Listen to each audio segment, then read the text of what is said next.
Hello everyone. Today our topic is 3.8, page number 67, MySQL administration. Okay, so last class we have seen about the MySQL introduction about MySQL, what is meant by MySQL, and what are the overview of web page related and what are the general instruction, general introduction about MySQL. இதெல்லாம் last classல பார்த்தோம். Now we are entering into MySQL administration. So what is meant by administration? The entire MySQL software admin பண்ணணும். அட்மின்னா என்ன அர்த்தம்னா ஒரு overall ஒரு ஆள் இருப்பாங்க. அவங்க என்ன பண்ணுவாங்கன்னா அந்த ஓவரால் சாஃப்ட்வேரை மேனேஜ்மெண்ட் பண்ணுவாங்க. மேனிப்புலேட்டிங், ஃபீடிங், சேஞ்சஸ் ஆர் ஏதாவது ஒரு கண்ட்ரோல் இல்லை access or give access to other users, இல்லைன்னா மாடிஃபிகேஷன் பண்ணுறதுக்கு. அவங்க மட்டும் இல்லாமல் நியூ யூசர் யாரெல்லாம் உள்ளே வராங்களோ அவங்களுக்குள்ள ஒரு மாடிஃபிகேஷன் நீங்கள் பண்ணலாம். So they are giving access to other users.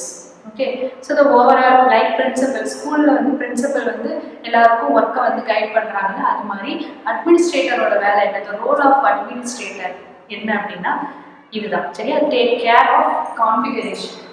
கான்ஃபிகரேஷன்னா எப்படி இருக்கணும் உள்ள, இப்போ டேட்டாபேஸ் சாஃப்ட்வேர்க்குள்ள ஒவ்வொன்றும் எங்கே இருக்கணும், எப்படி இருக்கணும். சரியா? ஸோ த அரேஞ்ச்மெண்ட்ஸ் சொல்லுவோம், அரேஞ்ச்மெண்ட்ஸ் ஆஃப் ஃபீச்சர்ஸ் அப்படின்றதுலாம். ஸோ தட் கான்ஃபிகரேஷன் இது எல்லாமே அவங்க தான் கேர் பண்ணிக்கணும். That means database administrator, DBA சொல்லுவோம். So the role of administration வந்து the main role of administration database administrator. யார் அதெல்லாம் கேர் பண்ணுறாங்களோ அந்த ஒரு பர்சனுக்கு பேர் டேட்டாபேஸ் அட்மினிஸ்ட்ரேட்டர். சரியா? So they will care about configuration, installation.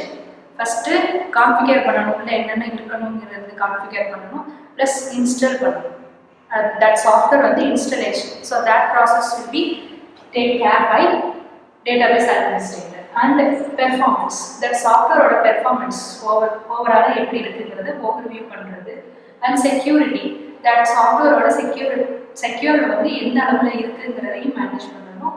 And data backup, ஒவ்வொரு டேட்டாஸ் நம்ம ஆட் ஆக அதோட டேட்டா பேக்கப் எப்படி இருக்கணும் அப்படிங்கிறதையும் செக் பண்ணுவோம். So the DBA will take care of this type of activities. And இந்த மாதிரி DBA வந்து டேட்டாபேஸ் அட்மினிஸ்ட்ரேட்டர் வந்து இவ்வளோ ஒர்க்கும் பண்ணணும் அப்படின்னா they will be trained, right? அவங்களுக்கு அதெல்லாம் தெரிஞ்சிருக்கணும், சம் ஸ்கில்ஸ் வந்து அவங்களுக்கு இருந்திருக்கணும். அப்படிலாம் இருந்தால் தான் they will be eligible for database administrator. So what are the skills they are needed அப்படின்னா என்ன அப்படின்னா design, that is database design. Database design பற்றி அவங்களுக்கு ஒரு ஸ்கில்ஸ் கண்டிப்பாக அவங்களுக்கு அந்த ஸ்கில் இருந்துருக்கணும். டேட்டாபேஸ் கொரீஸ் பற்றி அவங்களுக்கு ஃபுல் அண்ட் ஃபுல் தெரிஞ்சிருக்கணும். And RDML, relational database management system, and SQL பற்றி தெரிஞ்சிருக்கணும். அண்ட் நெட்வொர்க்கிங், எப்படி இந்த டேட்டாபேஸ் சாஃப்ட்வேர் வந்து நெட்வொர்க்கிங்கோட கனெக்ட் பண்ண முடியும். ஸோ நெட்வொர்க்கை பற்றின basic knowledge plus in depth knowledge எல்லாமே இந்த ஸ்கில்ஸ் எல்லாம் இவருக்கு இருக்கணும். Okay, so what are the task perform by database administrator அப்படின்னா they are creating new user. சரியா? அவங்க தான் நியூ யூசரை வந்து கிரியேட் பண்ணுவாங்க.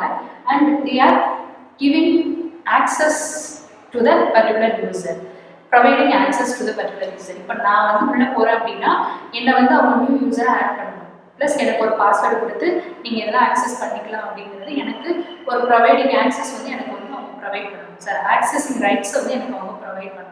ஸோ இதெல்லாம் தான் அவங்களோட பண்ணுற டாஸ்க். ஓகே, ஸோ இதெல்லாம் என்னென்னா நம்ம பார்த்த மாதிரி அவங்களுக்கு வந்து take care of this activities and they must have this type of skills. And the task is to create ultimate task, the main task. அது போக நிறைய டாஸ்க் இருக்குது. The main task is they are used to create a new user and they are given access to the particular user. Okay, so this is all about the database administrator. Then coming to creating new user, ஒரு new யூசரை create பண்ணுறதுக்கு எப்படி பண்ணுவாங்க அப்படின்னா இன் MySQL software ஒரு table name வந்து இப்போ user இருக்குது அப்படின்னா the newly created account must have an entry in this user table. ஒவ்வொரு அக்கௌண்ட்டும் கிரியேட் பண்ணும்போது அந்த யூசருங்கிற டேபிளுக்குள்ளே நம்ம ஒரு என்ட்ரி கொடுக்கணும். ஓகே, ஸோ இப்போ நம்ம ஒரு 10 யூசர்ஸ் இருக்காங்க அப்படின்னா மொத்தம் டோட்டலாக 50 யூசர்ஸ் இருக்காங்க. பட் நம்ம வந்து யாரையுமே இன்னும் ஆட் பண்ணலை அப்படின்னா டேபிளோட name user, So we have to add one by one to that particular table. புரியுதா? ஸோ நம்ம முதல்ல ஆட் பண்ணணும். ஆட் பண்ணாதான் they get access. புரியுதா? எடுத்த உடனே ஒரு சாஃப்ட்வேர்க்குள்ள அவங்க வந்து போய் MySQL வந்து அக்சஸ் பண்ண முடியாது. Before that we need to provide access to that particular user. சரியா? அதுக்காக நம்ம அவங்களுக்கு ஒரு யூசர் நேம் வித் பாஸ்வேர்டு கொடுத்து நம்ம கிரியேட் பண்ணுவோம். ஸோ அவங்க அந்த யூசர் நேம் பாஸ்வேர்டு கொடுத்து உள்ள வந்துடலாம். After that we need to give access rights. Like நீங்கள் இதெல்லாம் பண்ணிக்கலாம், இந்த மாதிரி ஆக்சஸ்லாம் பண்ணிக்கலாம் அப்படின்னு we are giving rights, access rights. So that rights must be insert, select and update. And the one more important thing, நம்ம கமாண்ட் MySQL கமாண்ட் கொடுக்குறப்ப எல்லாமே கேபிட்டல் லெட்டர்ஸ்லாம் கொடுப்போம். சரி, இன்சர்ட், செலக்ட், அப்டேட் பார்த்து வச்சுக்கோங்க. இன்சர்ட் எல்லாமே எல்லா லெட்டர்ஸுமே கேபிட்டலில் தான் இருக்கணும். எல்லாமே கமாண்ட் மேக்ஸிமம் நம்ம கேபிட்டலில் தான் கொடுப்போம். சரி, ஸோ முதல்ல யூசர் நேம் பாஸ்வேர்ட் கொடுத்துட்டு we need to give access rights like insert, select and update.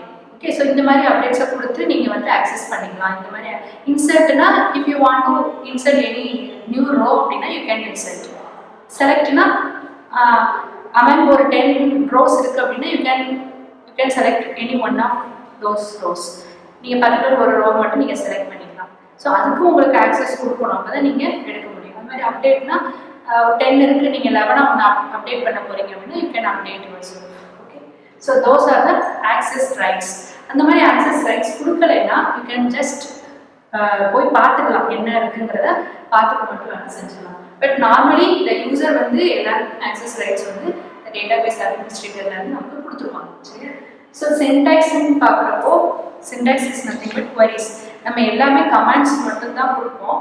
So the commands will be நம்ம call it as queries. Okay, in SQL command வந்து நம்ம queriesன்னு சொல்லுவோம்.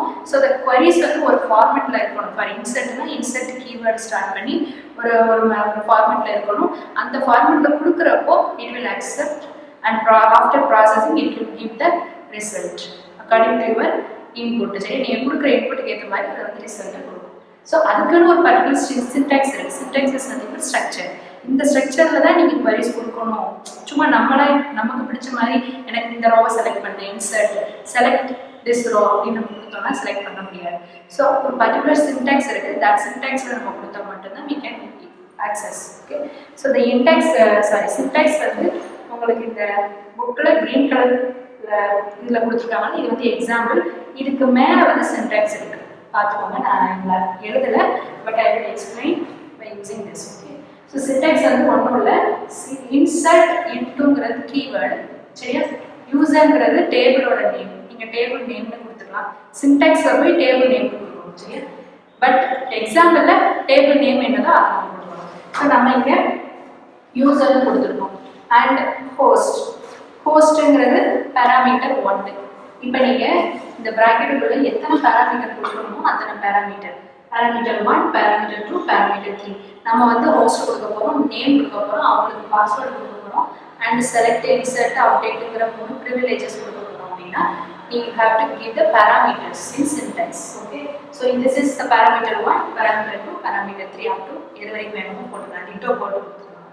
அண்ட் கம்மிங் டு வேல்யூஸ் கூட நீங்கள் கொடுக்குறது வந்து value 1, value 2. இங்கே parameter 1, parameter 2 கொடுக்குற மாதிரி இங்கே கொடுக்குறது value 1, value 2. So what is the value 1 and value 2? For host you can give one value. That value நம்ம values கூட கொடுக்கணும். So host வந்து local host, name வந்து guest, password வந்து password bracket குள்ள guest 1, 2, 3. ஸோ நம்ம இங்கே கொடுத்துருக்கிறது வந்து டைட்டில்னு ஞாபகம் வச்சுக்கோங்க. இந்த டைட்டிலுக்குள்ளே நம்ம என்ன வேல்யூஸ் கொடுக்கணும்னு நினைக்கிறோமோ that values will comes under values. சரியா, வேல்யூஸ்குள்ளே வரும். ஸோ இந்த select privileges, insert privileges, update privileges இதுக்கு வந்து நம்ம ஒய்னு கொடுக்குறோம். அது ஏன் அப்படின்னா எஸ்ன்னு அர்த்தம். So you can select, you can insert, you can update அப்படிங்கிறத யூசருக்கு நம்ம ஆக்சஸ் ரைட்ஸ் கொடுக்குறோம். ஸோ இந்த இடத்துல நான் ஒய்னு கொடுத்தோம்னா they will access, they can use insert command, select command and update command. If you are giving n here, they will not access any among 3, any one எதுவுமே நம்ம வந்து ஆக்சஸ் பண்ண முடியாது. ஸோ இதில் ஒய் கொடுக்குறது வந்து yes. Yes means you are giving access rights to the users. No கொடுக்குறதுக்கு N கொடுத்தீங்கன்னா நீங்கள் இந்த 3க்கும் நீங்கள் நோ கொடுக்குறீங்கன்னு அர்த்தம். யூசர் வந்து இது எதுவுமே பண்ண முடியாதுன்னு அர்த்தம். சரியா? So this is the simple example உங்களுக்கு நமக்கு இதில் கொடுத்துருக்காங்க. சாஃப்ட்வேரில் போடுறப்போ உங்களுக்கு இன்னும் தெரியும். இது ஜஸ்ட் இன்ட்ரோடக்ஷன் கிளாஸ் தான், அதனால தான் புக்கை பார்த்தே நடத்துகிறேன்.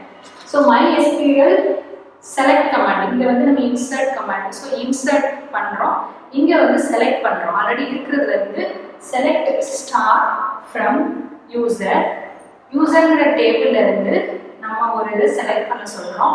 இதுதான் செலக்ட் கமாண்டுக்குள்ள query. சரியா? User where name equal to guest அப்படின்னா என்ன சொல்கிறோம் அப்படின்னா, வேர்ங்கிறது கண்டிஷன், நேம் வந்து கெஸ்ட்டுன்னு இருக்கிற ரோவை வந்து நம்ம செலக்ட் பண்ண சொல்கிறோம். சரியா? ஸோ செலக்ட் ஸ்டார் ஃப்ரம்னா ஸ்டார் ஃப்ரம் எதை மீன் பண்ணுது அப்படின்னா, நேம் கெஸ்ட் இருக்கிற எல்லா டீட்டெயில்ஸையும் எனக்கு ஃபெச் பண்ணி எனக்கு காமிங்க அப்படின்னு அர்த்தம். எல்லாத்தையுமே. சரியா? நம்ம இதுலையுமே செலக்டிவாகவும் கொடுக்கலாம். Select name from, select department from, ஒரு ஆளுக்கு நேமு, டிபார்ட்மெண்ட்டு, கிளாஸு, இல்லைன்னா இயரு அப்படின்னு நிறைய டீட்டெயில், 10 டீட்டெயில் இருக்குது, 10 காலம் இருக்குது அப்படின்னா யூ கேன் செலக்ட் சிங்கிள் காலம் from here also. Star from கொடுக்கும்போது என்டையர் டீட்டெயில்ஸ் ஃபுல்லாக வந்துடும், ஒன்லி கெஸ்ட்டுங்கிற நேம் இருக்கிறது மட்டும். சரியா? இல்லை நீங்கள் வேர் கொடுக்காம செலக்ட் ஸ்டார் ஃப்ரம் யூசர் கொடுத்தீங்கன்னா யூசர் டேபிள் இருக்கிற எல்லாமே வந்துடும். புரியுதா? ஸோ அந்த கண்டிஷனுக்கு ஏற்ற மாதிரி you will get the result. So இப்படி கொடுக்குறோம் அப்படின்னா யூ கேன், அதாவது நம்ம சாஃப்ட்வேர்க்குள்ளே இந்த மாதிரி queries ஆல்ரெடி அப்டேட் பண்ணி நம்ம கொடுத்து பார்ப்போம் சிஸ்டமில், அதுக்கப்புறம் தான் உங்களுக்கு முடியும். சரியா? அப்புறம் நம்ம பார்த்துக்கலாம். இல்லைனா ஸ்க்ரீன் கேஸ்ட் மாதிரி நம்ம அடுத்த வீடியோஸ் கிளாஸ் தான் போடுவோம், அப்போ நான் உங்களுக்கு தெளிவாக சொல்கிறேன். இப்போ இதில் வந்து பாக்ஸ் போட்டு கொடுத்துருக்காங்களா, இதில் வந்து நம்ம பாஸ்வேர்டு வந்து என்கிரிப்டட் கொடுத்துருக்காங்க ஆப்ஷன். என்ன அர்த்தம் அப்படின்னா, இப்போ பாஸ்வேர்டு வந்து 1 2 3 கெஸ்ட் 1 2 3 கொடுக்குறப்போ இட் வில் ஸ்டோர்ட் அஸ் இந்த பாக்ஸில் கொடுத்துருக்குற மாதிரி என்கிரிப்ஷன் ஃபார்மேட்டில் ஸ்டோர் ஆகும் பை யூஸிங் பாஸ்வேர்ட் ஃபங்க்ஷன். இந்த பாஸ்வேர்ட் ஃபங்க்ஷன் கொடுக்குறதுனால இட் வில் பி என்கிரிப்டட். சரியா? இது ஒரு பாயிண்ட். எக்ஸ்ட்ரா இருக்கிறது இந்த YYY எதுக்கு கொடுத்துருக்காங்க அப்படிங்கிறது தான். சரியா? And another one important, administrative MySQL கமெண்ட்க்கு மேலே ஒரு பாக்ஸ் இருக்குது, டேபிள் 3.8. ஸோ இந்த டேபிளில் என்ன கொடுத்துருக்காங்க அப்படின்னா ஒவ்வொரு கமெண்ட்டுக்கும் என்ன அர்த்தம் கொடுத்துருக்காங்க. சரியா? So privileges action performed. சரியா? ஸோ செலக்ட் ப்ரிவிலேஜஸ், செலக்ட்டுக்கு என்ன மீனிங் அப்படின்னா user can select rows from டேட்டாபேஸ்லேருந்து செலக்ட் பண்ணிக்கலாம் ரோஸ். நான் ஆல்ரெடி சொன்ன மாதிரி ஏதாவது ஒரு 10 ரோவில் ஒரு ரோவை செலக்ட் பண்ணணும்னா you can select by using select command. Insert privileges, insert underscore priv அப்படின்னு தான் வரும். ஸோ இது எதுக்கு யூஸ் பண்ணுறதுன்னா you can insert any rows. Okay. So update வந்து யூ கேன் அப்டேட். இப்போ 11 இருக்குது அப்படின்னா you can add one more thing.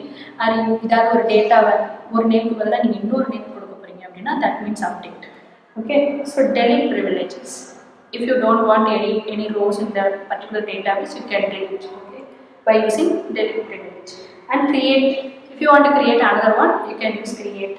And alter. Alterum நான் இதில் சொன்ன மாதிரி அப்டேட்டும் ஆல்டரும் மோர் ஆர் லெஸ் ஈக்குவல் தான். அப்டேட்னா ஒன்று வந்து அப்டேட் பண்ணுறது, ஆல்டர்னா இப்போ நான் சொன்ன மாதிரி நேம் எதையாவது மாற்றுறது. இப்போ ஏதாவது ராங்காக டிபார்ட்மெண்ட் மென்ஷன் பண்ணிட்டோம்னா you can alter that department. Okay. So these are the main commands using database software. சரியா? So list of privileges available in MySQL கொடுத்துருக்காங்க. ஸோ இதெல்லாம் privileges. Okay. So they study this one. So today's class is all about this much. So study about administration responsibilities, DBA na yaar, the role of DBA enna paathu vechukonga. This is very important. After that the queries, idoda syntax plus oru queries, eppadi how to insert and how to add values to that particular column. So idella nalla paathu vechukonga. Seri, example vandu nam ida paathu vechukkinga example vandu easy we can understand. Thank you.